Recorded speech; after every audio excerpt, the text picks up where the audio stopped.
अस्सलाम वालेकुम दोस्तों, मैं हूं मोहम्मद शाहिद और आप देख रहे हैं B official YouTube channel.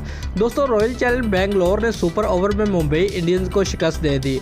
Super over में मुंबई इंडियंस 8 रन का हदफ दिया था, जिसे विराट कोहली ने आखिरी गेंद पर चौका लगाकर हासिल किया। दूसरा, मुंबई इंडियंस एक वक्त एक तरफा हारती हुई नजर आ रही थी, मगर कैरन पोलार्ड और ईशान किशन की आतिशी इनिंग के सबब मुंबई ने मैच टाई करवा दिया। हालांकि सुपर ओवर में जीत हासिल नहीं कर पाई। ईशान किशन ने 99 रन बनाए, जबकि कैरन पोलार्ड ने सिर्फ 24 गेंदों पर नॉट आउट 60 रन बनाए। दोस्तों, रॉयल चैलेंजर्स बेंगलोर ने पहले बल्लेबाजी करते हुए 201 रन बनाए। मुंबई इंडियंस के सामने बड़ा हदफ था। बेंगलोर को एक बार फिर उनकी सलामी जोड़ी ने अच्छी शुरुआत दी। एरन फिंच और देव पैडिकल ने पहली विकेट के लिए 81 रनों की शराकतदारी कायम की। निसफ सेंचुरी पूरे करने के बाद एरन फिंच बोल्ट का शिकार बने, जो कैरन पोलार्ड को कैच थमा बैठे। उनके आउट होने के कुछ वक्त बाद ही कप्तान विराट कोहली भी पवेलियन लूट गए।